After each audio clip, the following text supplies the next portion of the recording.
Hello, readers. Welcome to Gyeongyong. We're diving deep today, really focusing on making sense of the crucial front page stories from the Seoul Economic Daily.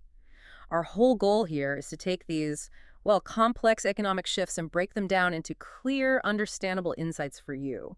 And there's a lot to unpack today. We're seeing some serious turbulence in the global markets, really driven by geopolitical tensions heating up again, plus some pretty aggressive new regulations hitting closer to home.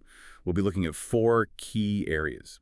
The dramatic flare-up in the U.S.-China trade war, tough new domestic real estate rules, some worrying issues with how massive policy funds are being used, or rather, not used, and finally, a corporate power struggle making headlines. Okay, let's definitely start with the international picture because this US-China situation seems to have escalated really quickly. It went from, simmering tensions to basically direct hits on resources and tech. What was the immediate trigger? Yeah, it really kicked off when China decided to play its resource card. They brought in these high-intensity export controls on rare earth materials. And just for context, these aren't just some obscure minerals. Rare earths are absolutely vital for, well, almost all high-tech manufacturing. Think smartphones, electric cars, even advanced defense systems. Yeah. So it's a powerful economic lever. Right, and the US response wasn't exactly subtle, was it? Donald Trump on Truth Social October 10th announcing 100% additional tariffs starting November 1st. Exactly, 100% additional. But the really critical part, I think, was the second punch, banning exports of all core software to China. So it's like a tit for tat using each side's strengths. China hits supply chains with rare earth, the US hits back at China's tech sector with software control. Precisely. It's like a resource war fought with digital weapons now.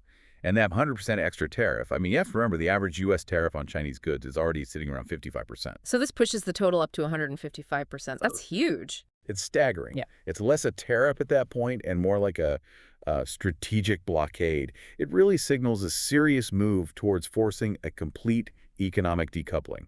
That sounds less like negotiation and more like, positioning for something much more serious. And this had immediate diplomatic ripples too, didn't it? Especially with APEC coming up. Oh, absolutely. The timing was, frankly, terrible.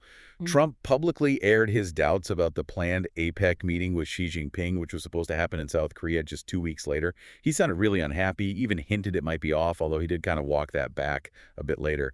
But that public uncertainty, it just shows how tense things are. The trade fight is spilling over and poisoning the diplomacy. Okay, and China's reaction. They didn't seem intimidated. Their Ministry of Commerce on the 12th. No, not at all. They basically doubled down. They called their rare earth controls a, quote, normal legal act, signaling they weren't about to back down. And their warning was pretty direct. We don't seek a fight, but we are not afraid of it. They explicitly threatened corresponding measures if the U.S. keeps going down this path. It just underlines how fragile global supply chains still are. And the markets felt this immediately. October 10th, when that 155% tariff threat became real news, what happened? It was chaos, just massive sell-offs across the board.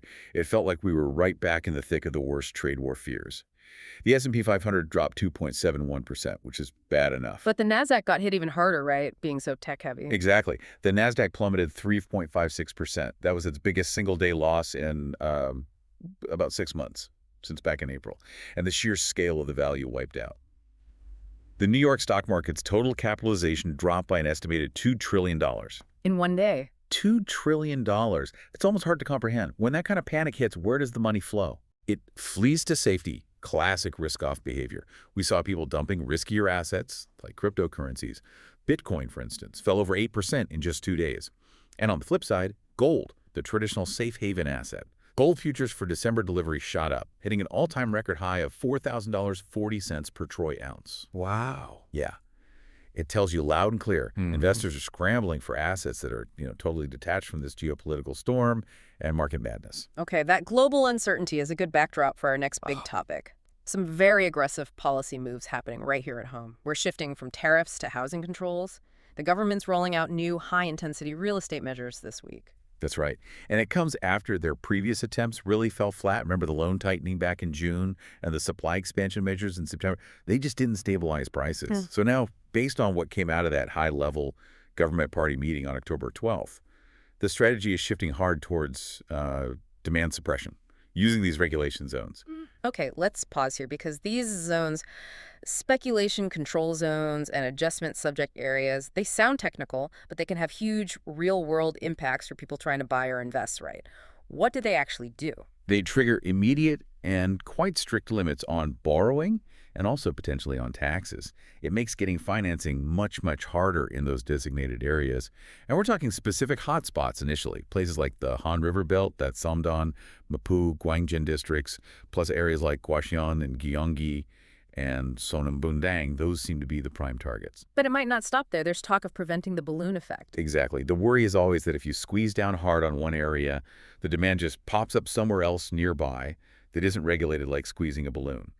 So to counter that, they're seriously discussing re-regulating the entire Seoul metropolitan area. That would essentially reverse the deregulation we saw back in January 2023, which had eased controls across most of the city, except for, the Gangnam 3 districts in Yongsan. Re-regulating the whole city. Wow. Okay, what would that mean specifically for, say, someone who owns multiple homes or is looking to borrow?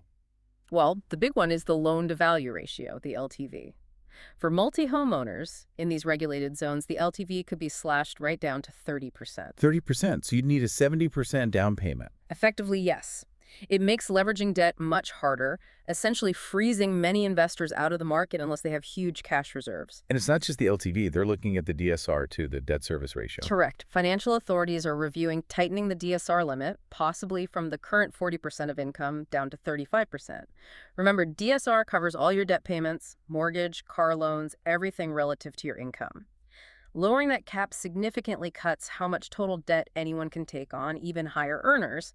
It's aimed at stopping people from taking out massive mortgages. So lower LTV, tighter DSR, and I heard maybe even reducing the maximum loan amount itself from 600 million won down to 400 million. That's also on the table, yes. Taken together, this package looks designed to really put a chill on demand across the board. They're tightening the financial screws. Seems incredibly aggressive, but there was one area where there might be some hesitation, the tax side. Right. There were proposals to increase the public market value ratio that's used to calculate property holding taxes from 60% up to 80%. That would mean a significant tax hike for property owners. But reports suggest maybe not everyone in the government is on board with that. Apparently so. It seems to signal a bit of political sensitivity. Holding taxes are, very unpopular politically because they directly hit current homeowners' wallets.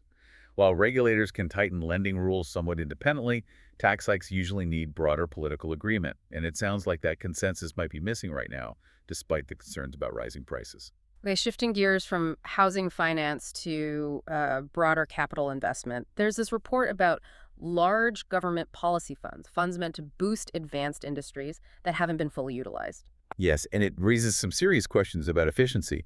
We're talking about funds set up by both the previous Moon administration and the current Yoon administration, totaling over 21 trillion won, a huge amount earmarked specifically for promoting future growth sectors like IT and healthcare. 21 trillion won, that's a massive pool of capital. But the investigation found, what, only about half got invested. That's the finding. Out of 21.0878 trillion won raised across these funds, the New Deal Fund and the Innovation Growth Fund, only about 10.1323 trillion won, or 48%, was actually deployed into investment. Less than half. Why? What's the explanation for such low utilization? Well, the main criticism seems to be that these policy funds often come with extremely ambitious, perhaps unrealistic investment targets. Maybe set more for political signaling, showing big numbers, rather than matching actual market needs or capacity. And the problem is twofold. First, overly high targets can actually slow down the deployment process as managers struggle to find suitable investments at that scale. Second, and perhaps more concerning, is that by earmarking 21 trillion won in these state-controlled funds, it might actually be crowding out or restricting private sector investment that could have potentially moved faster or more efficiently. So the government ties up capital, making it harder for private money to find opportunities. That's the concern, yeah. It can create a kind of capital bottleneck. And this is especially relevant now because there's talk of launching another even bigger fund, the National Growth Fund, proposed at a staggering 150 trillion won scale. Right.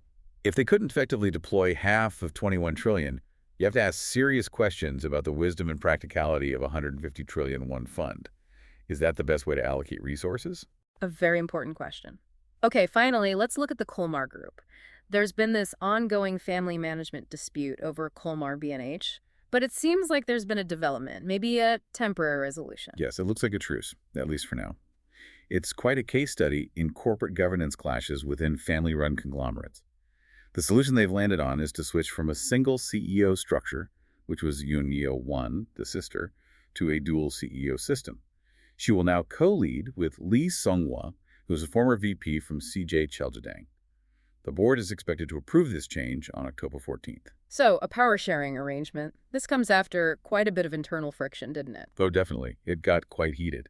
The conflict really ignited when the older brother, Yoon Sung-hyun, who's vice chairman of the parent company Colmar Holdings, tried to oust his sister, Yoon Ye-won, from the CEO role and install Lee Sung-hwa. But the sister and their father, Yoon Dong-han, the group chairman, pushed back hard, leading to lawsuits and very public disagreements. So this dual CEO setup seems like a compromise to calm things down, avoiding a clear winner or loser. But is the underlying conflict really over? I read something about a lawsuit still pending. That's the crucial point. Absolutely not over. While they've changed the management hats, the father, Yoon Dong-han, has not withdrawn the separate lawsuit he filed against his son, Yoon Sang-kanan. And that lawsuit is about something fundamental: the return of Colmar Holdings shares. It goes to the heart of control and ownership of the entire group. As long as that legal battle over shares is active, the potential for this whole family feud and governance crisis to flare up again is very real, this dual CEO thing. It might just be a Band-Aid on a much deeper wound. Right, patching things up for now, but the core issue remains. That wraps up our deep dive for today. We've covered a lot, from global trade facing potential blockades and that massive $2 trillion market shock to these really tough new housing rules, potentially freezing lending here. And the questions around these huge policy funds not being fully used, it really shows how interconnected everything is. It does. And whether you're looking at U.S. tariffs, domestic loan caps, or even these giant state funds, the recurring theme seems to be the increasing role of government intervention, rather than purely free markets, in directing capital flows.